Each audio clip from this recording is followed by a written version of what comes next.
What do well-endowed women, violence, and pure unadulterated camp have in common? They're all integral parts of the unholy trinity that is a Russ Meyer production, one of the granddaddies of exploitation cinema. The genre was born out of the relaxing of film censorship throughout the 50s, 60s, and 70s, with the Supreme Court granting freedom of expression to films in 1952 and the Hays Code being replaced by the MPAA rating system. Combined with the white flight from cities to suburbia post-World War II, movie theatres became more motivated, if only out of desperation, to get more butts in the seats, so they screened films that exhibited societal taboos for audiences to gawk at. Against the backdrop of sexual liberation that took America and Europe by storm during the era, a lot of films that towed the line between female empowerment and degradation were released. There are a lot of subgenres within exploitation cinema. The blaxploitation, the rape and revenge, the nudie cuties, violence and sex peppered their reels rather liberally. Simply put, an exploitation film was anything vaguely sensationalist. Any idea that could be exploited was. For example, Ela, she-wolf of the SS, featured, of all things, a Nazi femdom, so clearly the taste was of the highest calibre. Increased interest in feminism arose in the 1960s as women began to reject the feminine ideal of the housewife that had kept them locked inside the home for the past decade.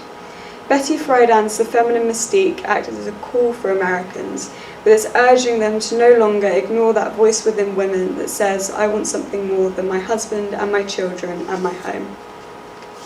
With the advent of second-wave feminism came the backlash against exploitation cinema. Take, for example, 1965's Faster Pussycat Kill Kill, directed by Meyer.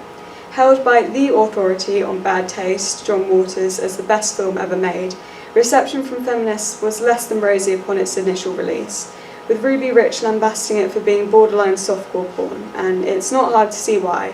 From the protagonists more closely resembling parodies of women than the real thing, to the fight choreography being so unabashedly entrenched in the male gaze, it could be considered at least somewhat misogynistic. Despite this, over 50 years later, it's been heralded as a feminist classic. Many point to the fact that it demonstrates women taking charge of themselves, with Santana's portrayal of the cat-eyed, chain-smoking, girl gang leader Vala being transformed into a paradigm of empowerment for modern audiences. Both interpretations have their own merits, although it was never Meyers' intention to become a feminist filmmaker. His motivations were, in his own words, lust and profit. But once something's out there, it's out there for anyone to repurpose to fit their own wants and needs. Anna Biller's The Love Witch and Viva examine the roles of women during this era, giving them more complex, nuanced portrayals than the dominatrix that Russ Meyer idolised, which, whilst on a superficial level could be seen as giving women more agency, could just as easily be seen as reducing women to sex objects who only have power in their bodies. In The Love Witch, Elaine comes to realise that performative femininity isn't a solution to finding her true love, and that the feminine ideal is a myth. Biller resignifies the female image through a candy-coloured lens as Elaine finds out that being the femme fatale, a common archetype in the genre, isn't all it's cracked up to be.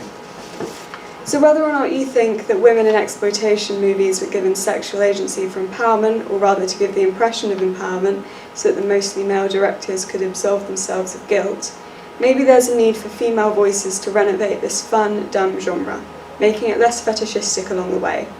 Because in these times of political and social turmoil, I think we all need something that allows us to dive headfirst into camp and hedonism.